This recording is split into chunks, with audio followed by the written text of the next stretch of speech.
Hello, ഈ കാണുന്നതാണ് Thottada beach.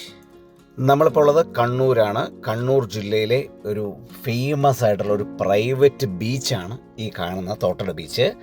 അപ്പോൾ ഈ ബീച്ച് ഫേമസ് എന്ന് പറഞ്ഞാൽ നമ്മുടെ നാട്ടിലല്ല കേട്ടോ, യൂറോപ്യൻ സൈഡിൽ ഭയങ്കര ഫേമസ് ആണ്. അതായത് ഇന്ത്യ അല്ലെങ്കിൽ കേരളം കാണാൻ വരുന്ന സായിപ്പന്മാർ, യൂറോപ്യൻസ് ഒരുപാട് വിസിറ്റ് ചെയ്യുന്നൊരു സ്ഥലമാണ്.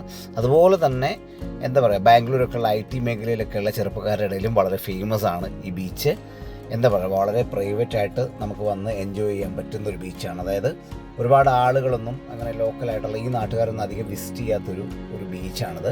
കാരണം ഈ ബീച്ചിൻ്റെ സൈഡിൽ കൂടുതലും ഹോം സ്റ്റേസും അതുപോലെ റിസോർട്ടുകളും ഒക്കെയാണ്. അപ്പോൾ ഈ ബീച്ചിലേക്ക് വരാൻ പ്രോപ്പറായിട്ടുള്ളൊരു വഴിയില്ല. അതിനാൽ ഇത് നല്ല എന്താ പറയുക, നല്ല പ്രൈവറ്റായിട്ട് നമുക്ക് എൻജോയ് ചെയ്യാം. വലിയ തിരക്കോ ബഹളങ്ങളൊന്നുമില്ല. ഈ റിസോർട്ടിലെ താമസക്കാരും ഹോം സ്റ്റേയിലെ താമസക്കാരും ഒക്കെ മാത്രമാണ് ഇവിടെ വരുന്നത്. ഒരു അടിപൊളി വൈബാണ് കേട്ടോ, വേറെ ലെവലാണ്. പിന്നെ ഈ ബീച്ച് നല്ല വൃത്തിയായിട്ടാണ് സൂക്ഷിക്കുന്നത്. അതിനിവിടുത്തെ റിസോർട്ട് നടത്തുന്ന ആളുകളും പിന്നെ ഹോം സ്റ്റേ നടത്തുന്ന ആളുകളും പിന്നെ നാട്ടുകാരും ഒക്കെ മുൻകൈ എടുക്കുന്നുണ്ട്. ഇവിടെ താമസിക്കാൻ വരുന്നവരാണെങ്കിൽ പോലും അങ്ങനെ അനാവശ്യ വേസ്റ്റുകളോ കാര്യങ്ങളൊന്നും ഇവിടെ ഇടുന്നില്ല. ഫുഡ് വേസ്റ്റും അതുപോലെ കുപ്പികളോ അങ്ങനെയുള്ള പരിപാടികളൊന്നും ഇവിടെ നല്ല ക്ലീൻ ആൻഡ് നീറ്റായിട്ട് തന്നെയാണ് അത് മെയിൻറ്റെയിൻ ചെയ്യുന്നത്. പിന്നെ ഒരുപാട് മത്സ്യബന്ധന തൊഴിലാളികളൊക്കെ ഉണ്ട് കേട്ടോ. അതുകൊണ്ട് ഇവിടെ റിസോർട്ടിലും ഹോം സ്റ്റേയിലൊക്കെ താമസിക്കുമ്പോൾ നല്ല ഫ്രഷ് മീൻ കിട്ടും. ഞങ്ങൾ തന്നെ നൈറ്റ് കുറേ ഫിഷ് ഐറ്റംസ് എക്സ്പ്ലോർ ചെയ്തായിരുന്നു കേട്ടോ. വേറെ ലെവല് സാധനങ്ങളാണ്, നല്ല ഫ്രഷ് മീൻ. നമ്മുടെ ഇപ്പോഴത്തെ ഈ ബിസി ലൈഫിൽ 1-2 ദിവസം മാറി നിന്ന് റിലാക്സ് ചെയ്യാൻ പറ്റിയ ഒരു അടിപൊളി പ്ലേസ് ആണ് കേട്ടോ ഇത്.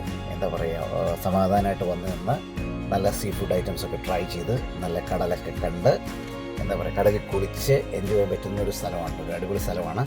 അപ്പോൾ നിങ്ങൾക്ക് ഗൂഗിളിൽ നോക്കി കഴിഞ്ഞാൽ ഇതിൻ്റെ കൂടുതൽ ഡീറ്റെയിൽസ് കിട്ടും. പിന്നെ ഒരുപാട് നല്ല റിസോർട്ടുകൾ ഹോം സ്റ്റേസും ഒക്കെ ഇതിൻ്റെ സൈഡിലുണ്ടെന്ന് ഞാൻ പറഞ്ഞില്ലായിരുന്നു. അപ്പോൾ അതൊക്കെ നിങ്ങൾക്ക് നോക്കി ബുക്ക് ചെയ്ത് ഇവിടെ വരാൻ പറ്റും കേട്ടോ. ഇതാണ് തോട്ടട ബീച്ച് ഹൗസ്. ഞങ്ങൾ ഇവിടെയാണ് സ്റ്റേ ചെയ്തത്. ഇത് ഹോം സ്റ്റേ എന്നും പറയാം, റിസോർട്ട് എന്നും പറയാം. നല്ല സർവീസ് കാര്യങ്ങളൊക്കെയാണ് കേട്ടോ ഇവിടെ. നല്ല സീ ഫുഡ് ഐറ്റംസ് ഒക്കെ ഇവർ അറേഞ്ച് ചെയ്ത് തന്നു. നല്ല സർവീസാണ്. ഞാൻ ഈ ബിൽഡിങ്ങിൻ്റെ ഫസ്റ്റ് ഫ്ലോറിലാണ് കേട്ടോ താമസിച്ചത്. ഇവിടെ നിന്നുള്ളൊരു ബീച്ചിൻ്റെ വ്യൂ, പിന്നെ എന്താ പറയുക, ആ തിരമാല അടിക്കുന്ന ശബ്ദം, അതൊക്കെ വേറെ ലെവലാണ് കേട്ടോ. മോസ്റ്റ് ബ്യൂട്ടിഫുൾ എക്സ്പീരിയൻസ് ആയിരുന്നു എനിക്കിവിടെ. നിങ്ങൾക്ക് ഈ പ്ലേസ് ഇഷ്ടപ്പെട്ടെങ്കിൽ നിങ്ങൾ കമൻറ്റിൽ ചോദിച്ചാൽ മതി. ഈ ബീച്ച് ഹൗസിൻ്റെ കോൺടാക്ട് നമ്പർ ഞാൻ തരാം.